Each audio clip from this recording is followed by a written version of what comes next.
आज हम स्टार्ट कर रहे हैं अध्याय 2 विद्युत विभव एवं धारिता। ठीक है, चैप्टर का नाम है विद्युत विभव एवं धारिता। देखो क्या है, इसको हम क्या करेंगे, दो पार्ट्स में पढ़ेंगे।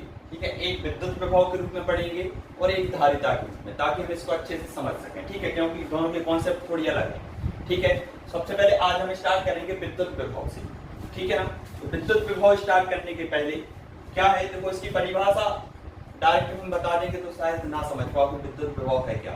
इसको हम एक कॉन्सेप्ट के द्वारा समझ रहे हैं। सबसे पहले जैसे मान के चलो क्या है, आपने देखा होगा कि कोई बर्तन है।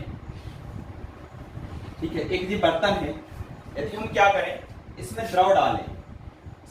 बर्तन में क्या करें, ऊपर से हम द्रव डाल रहे हैं। द्रव में कुछ भी हो सकता है। ठीक है ना, द्रव यदि हम इसमें डाल रहे हैं तो क्या होता है, हम देखते हैं कि इसमें बर्तन का जो स्तर है वो बढ़ता जाता है।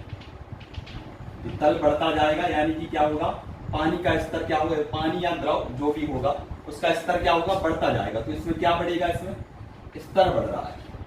ठीक है, हम डाल क्या रहे हैं, यहाँ से द्रव डाल रहे हैं और बढ़ क्या रहा है, द्रव का स्तर बढ़ रहा है। ठीक है, मान के चलो पानी डाल रहे तो पानी डालेंगे तो इसमें क्या होगा, पानी का स्तर बढ़ता जाता है। ठीक है, ऐसा देखा होगा आपने। ठीक है, एक चीज और देखी होगी कि अपन क्या देखते हैं कि एक मान के चलो ये बर्तन है और एक और बर्तन है अपने पास, दो बर्तन है। ठीक है ना, इनमें क्या है, दोनों में मान के चलो द्रव है दोनों में, लेकिन इसका जो स्तर है वो ज्यादा है। इस वाले बर्तन का जो स्तर है, मान के चलो हम इसका नाम दे रहे हैं ए, इसका नाम दे रहे हैं बी। ठीक है, ए और बी दो बर्तन है, इसका स्तर ज्यादा है और इसका स्तर हम देख रहे हैं कम। मान के चलो यहां तक है इसका स्तर। अब हम क्या करें, एक नली से इन दोनों को जोड़ दें, ऐसे करके एक नली के द्वारा हमने क्या किया है, दोनों बर्तनों को जोड़ दिया। क्या होगा, जो पहले बर्तन में जो द्रव है जो क्या होगा, वो कहां पे जाएगा, दूसरे वाले बर्तन यानी बी बर्तन में जाने लगेगा। क्यों जाएगा, क्योंकि इसका स्तर ज्यादा है और इसका स्तर कम है। यानी कि ये क्या है, उच्च स्तर है इसका, उच्च स्तर, और ये क्या है, निम्न स्तर में। ठीक है, तो उच्च स्तर से द्रव का प्रवाह कहां होगा, निम्न स्तर की ओर होता है, पता है। ठीक है, कब तक होगा, जब तक कि दोनों बर्तनों के स्तर समान ना हो जाए। ठीक है, दोनों बर्तनों के स्तर समान ना हो जाए। देखो इसमें हम देख रहे हैं चौड़ा भी है बर्तन और ज्यादा भी हो, तो हो सकता है इससे ज्यादा हो इसका पानी, लेकिन इनके जो तल हैं जो देख रहे हैं हम, या स्तर है जो, वो बराबर नहीं है। इसका स्तर जो ज्यादा है, उच्च है, और इसका स्तर निम्न है। तो इसका जो द्रव है वो कहां जाएगा, इसमें जाएगा। कब तक जाएगा, जबकि दोनों के स्तर क्या ना हो जाए, समान ना हो जाए। ठीक है, एक चीज और हमें पता है, जैसे कोई वस्तु है, मान के चलो ये एक वस्तु हो गई। ठीक है, इस वस्तु को हम ऊष्मा दे रहे हैं। क्या दे रहे हैं, ऊष्मा दे रहे हैं इस वस्तु को। जैसे हम वस्तु को ऊष्मा देते हैं तो क्या होता है, वस्तु को ऊष्मा देने पे इस वस्तु का जो ताप है वो बढ़ने लगता है। हम दे क्या रहे हैं, ऊष्मा, वस्तु को ऊष्मा दे रहे हैं, बढ़ क्या रहा है, ताप बढ़ रहा है। ठीक है ना, ऐसा ही होता है, जब वस्तु को क्या ऊष्मा देते तो उसका ताप बढ़ता है। और जब हम दो वस्तुओं को एक दूसरे के संपर्क में रख दें जिनके ताप भिन्न भिन्न हो, कैसे हो, जिनके ताप भिन्न भिन्न हो, हमने एक दूसरे से जोड़ के रख दिया। मान के चलो जी ए वस्तु है, ये बी वस्तु है, दोनों वस्तुओं में जिनके ताप कैसे भिन्न भिन्न है, इसका ताप मान के चलो ज्यादा था। ठीक है ना, इस वस्तु का ताप है जो कम था।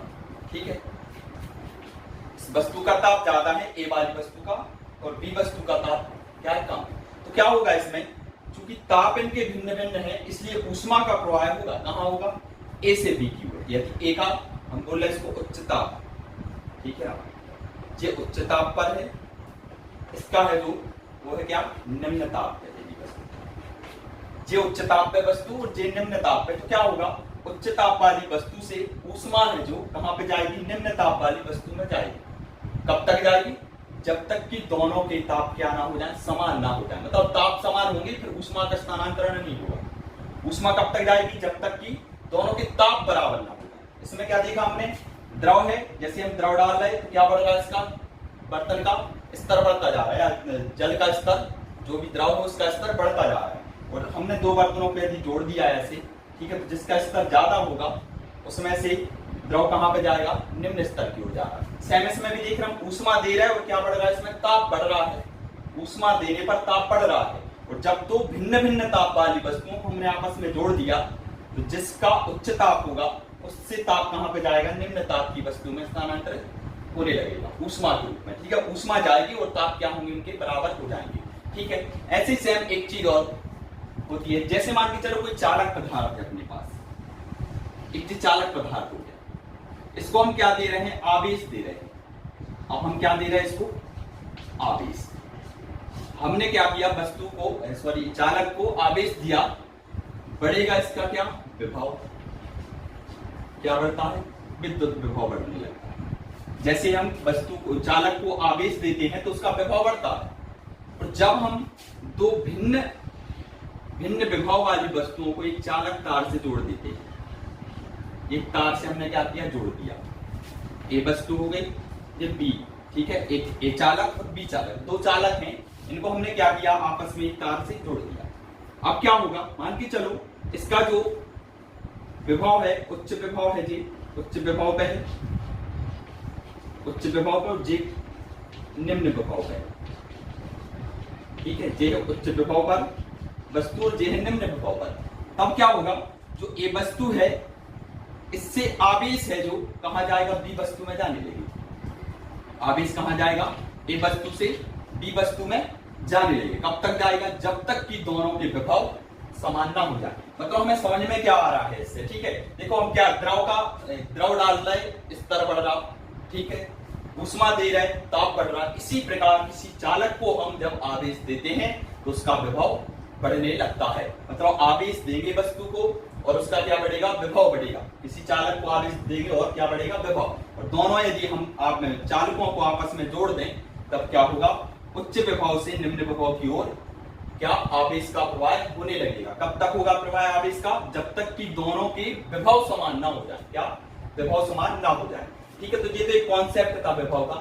ठीक है, इसके बाद देखो अपन इसकी परिभाषा देखें, विभव की परिभाषा क्या होगी। देखो विभव है जो, उसको एक परिभाषा के रूप में लिखेंगे अपन। तो परिभाषा लिखने के पहले हम उसका सूत्र लिख रहे हैं विभव का। तो विभव बराबर होता है क्या, फॉर्मूला होता है कार्य बटे आवेश। क्या होता है, कार्य बटे आवेश, जिसका सूत्र होता है विभव। ठीक है, अब इस सूत्र से ही हम परिभाषा बनाने वाले हैं। ठीक है, देखो मान के चलो कि विद्युत क्षेत्र है, इसमें कोई प्लस क्यू आवेश होगा तभी तो विद्युत क्षेत्र है। ठीक है, ये क्या है, विद्युत क्षेत्र है मान के चलो। इससे बाहर क्या होता है, विद्युत क्षेत्र से बाहर जब जाओ तो क्या बन जाता है, वो उसके लिए अनंत बन जाता है। तो हम मान के चल रहे अनंत से किसी एक परीक्षण आवेश को ला रहे हैं। कहां पे, अनंत से ला रहे हैं परीक्षण आवेश, हम Q0 मान ले रहे हैं, जो कि अपन मानते ही हमेशा। Q0 को क्या कर रहे हैं हम, विद्युत क्षेत्र के किसी बिंदु तक ला रहे हैं, कहीं भी ला रहे, इधर इधर इधर कहीं भी ला सकते हो आप। ठीक है, तो हमें क्या करना पड़ेगा, एक कार्य करना पड़ेगा। कार्य को बोलते हैं W। ठीक है, जे क्या कहलाता है, विभव कहलाता है। अब इसको परिभाषा में देखो, विभव नीचे लिखा है, मतलब हमें क्या बोलना पड़ेगा, इसको एकांक, सॉरी आवेश कहां लिखा है, नीचे लिखा है। विभव की परिभाषा लिखते समय आवेश को क्या बोलेंगे, एकांक। तो एकांक आवेश को अनंत से, ठीक है, विद्युत क्षेत्र के बाहर क्या होता है, अनंत होता है। इससे समझो टोटल, ये विद्युत क्षेत्र है, इसके बाहर क्या हो गया, उसके लिए अनंत होगा। ठीक है, तो अनंत से एकांक आवेश को विद्युत क्षेत्र के किसी भी बिंदु, ठीक है, कोई भी बिंदु तक ला सकते हैं, किसी बिंदु तक लाने में किया गया कार्य। जब हम वस्तु का क्या करते हैं, विस्थापन करते हैं, तब हमें पता है कार्य करना पड़ता है। ठीक है ना, तो एकांक आवेश को अनंत से विद्युत क्षेत्र के किसी बिंदु तक लाने में किया गया कार्य विद्युत विभव कहलाता है। विद्युत विभव अदिश राशि होती है। ठीक है ना, ध्यान रखना कैसी होती है विद्युत विभव, अदिश राशि होती है। क्या कर रहे हैं हम, अनंत से एकांक धनावेश को विद्युत क्षेत्र के किसी बिंदु तक लाने में किया गया कार्य, इससे भी समझ सकते हैं। ठीक है, एकांक धनावेश को, ठीक है, एकांक आवेश को अनंत से विद्युत क्षेत्र के किसी बिंदु तक लाने में किया गया कार्य विद्युत विभव कहलाता है। ठीक है, तो ये तो हो गई विद्युत विभव की परिभाषा। अब इसका मात्रक भी देख लो क्या होता है। ठीक है, मात्रक भी होगा, अदिश राशि होती है ये। ठीक है, तो मात्रक क्या होगा, देखो मात्रा यदि हमें नहीं है पता तो हम यहाँ से बना सकते हैं। देखो कार्य बटे आवेश, मतलब कार्य का क्या होता है जूल, क्या होता है जूल, और आवेश का क्या होता है कूलॉम, जूल प्रति कूलॉम बन जाएगा ना। तो जूल प्रति कूलॉम को ही बोलते हैं क्या, वोल्ट। क्या बोलते हैं इसको, वोल्ट भी बोलते हैं, जूल प्रति कूलॉम। या इसलिए हम डायरेक्ट बोलते हैं विद्युत विभव का मात्रक वोल्ट होता है, या जूल प्रति कूलॉम, या उसी को हम क्या बोलते हैं वोल्ट, तो वोल्ट होता है। ठीक है, ये कौन सा है, एसआई मात्रक। इसका सीजीएस मात्रक देख लो, सीजीएस मात्रक, सीजीएस मात्रक देखो कार्य, तो कार्य का क्या होता है, अर्ग होता है सीजीएस मात्रक। ठीक है, और आवेश का क्या होता है, स्थिर कूलॉम, क्या होता है, स्थिर कूलॉम। ठीक है, इसी को हम क्या बोल सकते हैं, ठीक है, अर्ग बटे स्थिर कूलॉम क्या कहलाता है, स्थिर वोल्ट। क्या कहलाता है, स्थिर वोल्ट, स्थिर वोल्ट। जो हो गया इसका सीजीएस मात्रक। चलो इसका विमीय सूत्र भी बनेगा फिर तो ठीक है, तो हम लिख रहे हैं इसका विमीय सूत्र। अब विमीय सूत्र भी हमें मान के चलो याद नहीं है, ठीक है, विमीय सूत्र याद नहीं है हमें, अब कैसे बनाएंगे, हमें कार्य का तो पता है क्या होता है, कार्य का क्या होता है ml/2t-2, ठीक है ना, बटे में क्या है आवेश, आवेश का क्या कितना होता है 80, यही होता है ना।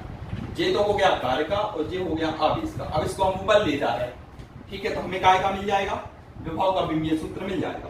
क्या हो जाएगा, देखो m तो एक ही है तो जो कहते हो, l एक ही है तो मतलब 2 है, ये जो कहते हो।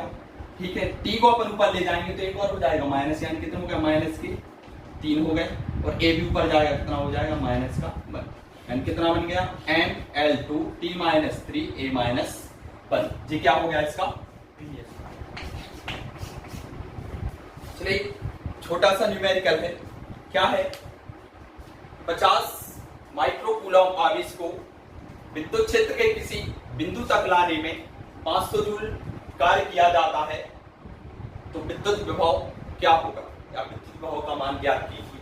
ठीक है, क्या हो रहा है, कितना आवेश ला रहे हैं 50, सॉरी आवेश है Q से शो करेंगे, Q बराबर कितना है 50 माइक्रोकूलॉम। 50 माइक्रोकूलॉम आवेश को हम कहा ला रहे हैं, विद्युत क्षेत्र तक ला रहे हैं, विद्युत क्षेत्र के किसी बिंदु तक लाने में किया गया कार्य कितना लिखा है 500 जूल, कार्य यानी W कितना है 500 जूल। ठीक है ना, अब हमें ज्ञात क्या करना है, विभव ज्ञात करना है, यानी कि हम इसको भी V से शो करते हैं विभव, तो V का मान हमें ज्ञात करना है। ठीक है, सबसे पहले देखो आवेश को हम क्या माइक्रोकूलॉम में, तो कूलॉम में चेंज कर लो। इसको कूलॉम में चेंज करने के लिए क्या करना पड़ेगा, Q बराबर कितना हो जाएगा 50 × 10 के ऊपर -6 की घात से हम गुणा कर देंगे, कितना बन जाएगा, ये कूलॉम में आ जाएगा। ठीक है, कितना हो गया 50 × 10 के ऊपर -6 की घात कूलॉम। अब इसका मान हमें पता है, सूत्र विभव का भी अपन ने निकाला है, क्या होता है V बराबर W/V, सॉरी Q0, यही होता है W/Q0, V बराबर W/Q0, या Q भी लिख सकते हैं, तो Q0 लिखा है तो इसका हम Q0 कर देंगे। ठीक है, मान रख दो, मान कितना है, W का मान कितना है 500 रख दो। ठीक है, आवेश का मान कितना है 50 × 10 के ऊपर -6 की घात। ठीक है ना, एक 0 से एक 0 तो कट गए, 5 से 50 10 बार कट गए, इनको भी हम ऊपर ले जा, कितना बन जाएगा 10 × 10⁶, यानी कि जो हो गया 10⁷, क्या है वोल्ट, क्या होगा जी वोल्ट। ठीक है, ये क्या हो गया अपना आंसर। चलो इसके बाद हम देख रहे हैं विभवांतर। विभवांतर क्या कहलाता है, विभवांतर देखो उसके शब्द से लिखा, उसका अर्थ समझ में आ रहा है शब्द से, विभवांतर यानी विभवों का अंतर, विभवांतर कहलाता है। ठीक है ना, इसको अपन कैसे समझे, देखो इसकी हम 2 परिभाषाएं बता रहे हैं। ठीक है, एक परिभाषा हम देख रहे हैं यदि, तो जैसे मान के चलो ये विद्युत क्षेत्र है, ठीक है ना, ये विद्युत क्षेत्र है, इसमें 2 बिंदु है, मान के चलो एक जे A बिंदु है, एक जे B बिंदु है। ठीक है ना, तो इन दोनों बिंदुओं का बीच का, इन दोनों बिंदुओं के बीच का जो अंतर है उसको हम क्या बोलते हैं, विभवांतर बोलते हैं। ठीक है ना, क्या बनेगी इसकी पहली परिभाषा, पहली परिभाषा में लिखेंगे हम, विद्युत क्षेत्र में किन्हीं 2 बिंदुओं के विभवों के अंतर को विभवांतर कहते हैं। ये तो प्रथम परिभाषा हो गई। सेकंड परिभाषा देखो क्या होगी इसकी, ठीक है ना। यदि मान के चलो ये विद्युत क्षेत्र है, इसमें कोई एक ए बिंदु है, एक बी बिंदु है, ठीक है ना, ए और बी बिंदु हो गए, ठीक है ना, दो बिंदु हैं, ठीक है। अब यदि मान के चलो हम क्या करें, इधर से हम एकांक आवेश को ए तक ले जा रहे हैं। कहां से? बी से ए तक ले जा रहे हैं। बी बिंदु से हम एकांक आवेश को कहां तक ले जा रहे हैं? ए तक ले जा रहे हैं। तब इसमें हमें कुछ कार्य करना पड़ेगा और इसे हम क्या बोलते हैं? विभवांतर भी बोलते हैं, ठीक है ना। किसी इसकी दूसरी परिभाषा को कैसे लिखेंगे? विद्युत क्षेत्र में किसी एक बिंदु से विद्युत आवेश को दूसरे एकांक आवेश को दूसरे बिंदु तक ले जाने में या विद्युत क्षेत्र के किसी दूसरे बिंदु तक ले जाने में किए गए कार्य को विद्युत विभव कहते हैं। विद्युत क्षेत्र में एक बिंदु से दूसरे बिंदु तक एकांक आवेश को ले जाने में किया गया कार्य विद्युत विभव कहलाता है, ठीक है ना। यदि इसका विद्युत विभव मान के चले कि भी ए बी हो, भी ए से बी तक ले जा रहे हैं, तो ए बी बराबर कितना हो जाएगा? किया गया कार्य कितना है? ए से बी तक, ए बी बटे एकांक आवेश क्यू जीरो मान ही रहे हमेशा से, ठीक है। तो इसका सूत्र भी लिख सकते हो चाहो तो, ये बन जाएगा, ठीक है। और इसका भी सूत्र पहली परिभाषा से भी सूत्र बन सकता है। मान के चलो इसका जो ए पेन है जो वस्तु, इसका विभव कितना है? वी ए है, और इसका है वी बी। तब कितना बन जाएगा? V A minus V B. जी क्या बन जाएगा? विभवांतर का सूत्र बन जाएगा, ठीक है। इस समय जे बन जाएगा दूसरी परिभाषा में, पहली परिभाषा में, ठीक है। तो पहली परिभाषा फिर से सुन लो एक बार, क्या है?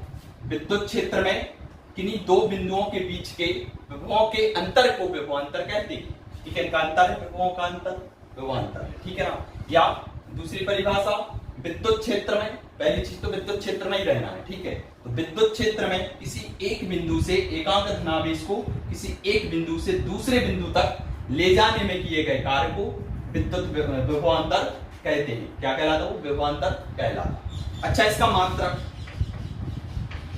मात्रक, ऐसा ही मात्रक क्या होगा इसका? देखो, विभवांतर और विभव, विभवांतर और विभव दोनों के मात्रक सेम होंगे। उसका हमने मात्रक क्या बताया अभी? उसका मात्रक हमने बताया था वोल्ट। इसका भी क्या होना चाहिए? ऐसा ही मात्रक वोल्ट। उसका सीजीएस मात्रक कितना था? स्थैत वोल्ट। तो इसका भी क्या होना चाहिए? स्थैत वोल्ट, ठीक है ना।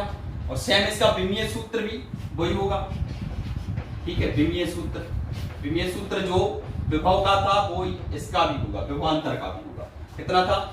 ml2 t-3 a-1। जी का विमीय सूत्र होगा, विभवांतर का भी और विभव का भी।